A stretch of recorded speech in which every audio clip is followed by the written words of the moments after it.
Hello, I'm Lynn Sherr, and most of the time I spend my life as a television correspondent covering the news. But when I get a chance, I come here to Africa to spend time with my favorite four-legged creatures. I first fell in love with giraffes more than 25 years ago on my first trip to Africa. One look at giraffes running in the wild, one look at their long, silky eyelashes, and I was hooked. When I came back, everyone said, "Which animals did you like best?" "Oh," I said, "that's easy. The giraffes." Most of my friends looked at me very politely and said, "That's nice, dear." But one friend looked at me very wisely, and she nodded, and she said, "Of course," she said, "of course." Tall blondes.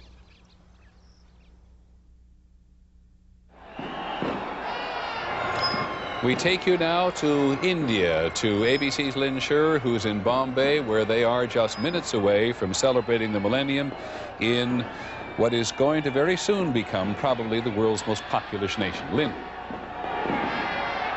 Peter, the party began several hours ago. It is a huge crowd. It is noisy. It is very friendly. They're lined up here waiting for the fireworks. As soon as it's 12 o'clock, there's a barge out there that the Taj Mahal Hotel, which is right here, world-famous hotel, has supplied. It's going to greet the folks, and then there are going to be huge fireworks. This, by the way, is a subdued crowd. It is hard to imagine how different life in the Arctic really is. For 8 months of the year, they are frozen in. For 1 month in coldest winter, the sun is simply not visible. You cannot get much further from America. Call this the anti-greed country. Bhutan, a tiny landlocked nation, an ancient Himalayan kingdom where yaks roam the hills, and every trail ends at a Buddhist monastery. When the standard is production and consumption, Bhutan simply can't compete. So they came up with their own way to measure progress, an alternative to the world's economic scale. Instead of seeking a gross national product, the official goal here is gross national happiness. The effect is surreal. A colony of long-necked women, their heads tiny dots above a golden stalk. And once they're adults, that collar never comes off. Not when they bathe, not when they sleep, and for many, not even when they die. I was bursting with questions. How many rings do you have? Are they heavy? Will your baby wear the rings? If you took it off, could you hold your head up straight? How do you clean under there? Put hand inside. Put your hand inside. Yeah. In this dirt-poor nation of 12 million, most women deliver at home, far from skilled medical care should a problem arise. The number of women who die of complications during pregnancy or delivery is 20 times those who die in the developed world. The numbers are even grimmer in remote mountain communities like this, Huehuetenango, 5 hours by car from Guatemala City.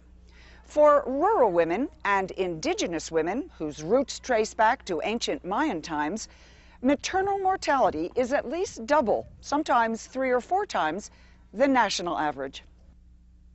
Imagine spending months, even years, in a cell this size. Donald Wilson told us that when he stretches out his arms, the width is about knuckle to knuckle. And another prisoner told us that he can walk about 3 steps along each one of these sides. But forget about exercising inside one of these cells. If you're in a Japanese detention center, you have to sit or kneel all day long. You cannot lean against the wall, you cannot stand up, and you cannot lie down. By the time they got here, they were soaring with pride. Determined young women at the U.S. Air Force Academy, an elite institution for the nation's future leaders, whose campus in the Rocky Mountains seemed poised to launch their dreams. I was really excited about proving myself as a woman in a man's world. But their lofty ambitions were dashed quickly and cruelly when these women, outnumbered 5 to 1 by the male cadets, underwent some appalling experiences. I fought him off for about 2 hours. Shoved my head down into his lap. And he raped me.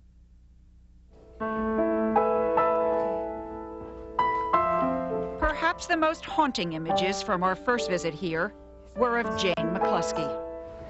balance on the scales. Teresa, will you come here, sweetie? Come right over here and hold her for a sec, and then get ready to let go. So we don't get your weight, just her weight, just for 1 second. Okay, darling. And will you read, go down the other way and read it for me? And keep it to yourself. Yeah. Okay? Okay, hold on. Hold on, sweetheart. It's okay. Hang on. At 22, Jane was bedridden, a deathly 49 pounds when she got here from Scotland. She was so helpless, she had to be hand-fed like a baby bird. That's the go. That's relax, okay? Just keep looking at me, darling. Right into my eyes. Squeeze my hand. Squeeze my hand tight. Tight, tight. That's my good. Sweetie, no, come on, darling. Where are you going to? If you had not come here to this clinic, It's okay, darling. what do you think might have happened to you? Tight. Squeeze me tight. Well, I wanted to die. Look in my eyes, okay? Look in my eyes. That's what I wanted to happen. Do you think you could have gotten better by yourself? No. Think you could have gotten better with the hospitals? No.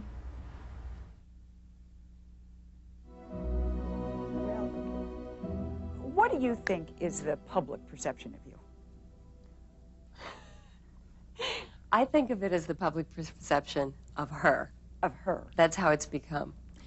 Her being Sharon Stone? Yes, Okay. because it was at a certain point, it was still related to simply whatever I did or didn't do. Then there was a point where it jumped off, and I read endless stories about all these things that she did and people she knows and is having affairs with and going places with. It's like, wow, she's having an interesting life. So who is she, as far as you can tell? She's kind of slutty and wild and Slutty. Does that apply to you? no, I'm pretty I'm very, very monogamous and personally shy. What she does seem to care about are those nagging queries about her husband and the parodies mocking their relationship. Oh, Al, it's gonna be magical. Well, now, Star, I thought we decided we would wait until after we were married for a few months. Oh, yeah, you're right. Let's deal with the issue about Al. You've seen the items in gossip columns. Mean-spirited things. Mean-spirited, well, call it whatever you will, but there have been suggestions that he's gay. Which cracks me up. I mean, of all the things that you've ever heard about me, I don't think you've ever heard that I was stupid. I had extremely candid and loving and wonderful conversations with my husband, and I have no doubts in my mind who he is, what he wants, and who he's with. So, is he gay? Of course not. What an idiotic question. And extremely insulting to me and to my husband. Of course not. And it's silly. ABC News coverage of the 34th Republican National Convention continues. This is the 88 Vote. Mrs. Bush, your reaction to the choice of Dan Quayle as vice president? Well, I thought it was a superb choice. I was really thrilled. I have to confess, I thought they were all great. And it would have been very difficult to choose. But I honestly think Danny Quayle is just the best choice. You have a son who is 41 years old, if I'm not mistaken. A son who's 42. How does that make you feel for this guy to be on your husband's ticket as his running mate? Well, I would trust my son would have been fabulous, but 2 George Bushes would have been too much. Well, Peter, just in case anybody missed the point in the popular vote today, here's how our exit polls explain the enormous anti-Clinton vote that we're seeing. Let's start with the big number, which is the president's approval rating.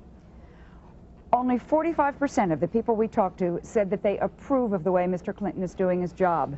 That means 51%, more than a majority, do not approve. This is the worst approval rating for a president in a midterm election since 1982, and that's when, of course, when Mr. Reagan faced a recession. We asked voters the top issue when voting for House members today. Nearly 1 in 5